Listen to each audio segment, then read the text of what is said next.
ভাষায় বলতে চাই, আমাদের উপর জুলুম করা হয়েছে, আমরা নির্যাতিত, অন্যায়ভাবে আমাদেরকে কারারুদ্ধ করা হয়েছে, বুলেটের আঘাতে আমাদের ভাইদেরকে হত্যা করা হয়েছে। আমরা যখন আমাদের সন্তানদের লাশ এবং তাদের রক্তমাখা বুলেট বিদ্ধ সেই মরদেহকে সামনে রেখে আমরা যখন আমাদের ন্যূনতম প্রতিবাদটুকু উচ্চারণ করতে গিয়েছি, তখন আমাদেরকে কারারুদ্ধ করা হয়েছে, আমাদেরকে নানাভাবে নিষ্পেষণ করা হয়েছে, আমাদেরকে জনগণ থেকে বিচ্ছিন্ন করার সব ধরনের অপচেষ্টা চালানো হয়েছে। আমি আজ এই মুহূর্তে আমার এই মুক্তি উপলক্ষে আমি বলতে চাই, আমাদের উপর জুলুম করা হয়েছে, এটাকে আমরা সহ্য করে নিলাম। আমাদের ভাইদেরকে হত্যা করা হয়েছে, সেটাও সহ্য করে নিলাম।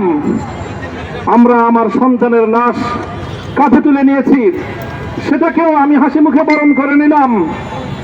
আমাদেরকে অপমান এবং লাঞ্ছনার সব ধরনের ষড়যন্ত্রের সম্মুখীন হতে হয়েছে, সেটাও আমরা হাসি মুখে বরণ করে নিয়েছি।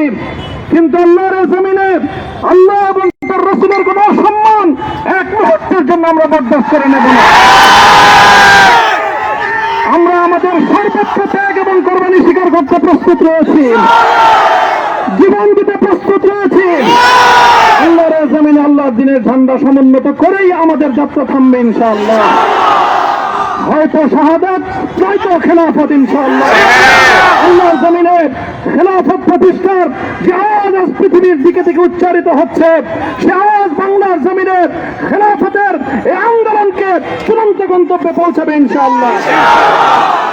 আমি বাংলাদেশের আলেম সমাজ, হেফাজতে ইসলাম বাংলাদেশ সহ বাংলাদেশ খেলাফত মজলিস সহ সকল ভ্রাতৃপ্রতিম সংগঠন, সকল ধর্মপ্রাণ, ইসলামপন্থী বিভিন্ন ছোটখাটো মতবিরোধ, মত পার্থক্যের ঊর্ধ্বে উঠে যারা ইলাহি কালিমাতুল্লাহর এই এক বাণীতে বিশ্বাসী, আল্লাহর জমিনে আল্লাহর দ্বীন কায়েম করতে চাই, আমাদের তাআলাউ ইলা কালিমাতিন সাওয়াইন বাইনানা ওয়া বাইনাকুম এই এক মন্ত্রে উজ্জীবিত হয়ে আল্লাহর দ্বীনের ঝান্ডা সমুন্নত করবার এই আন্দোলন এবং সংগ্রামে আমি নিজেকে উৎসর্গ করার ঘোষণা করছি এবং আমার সকল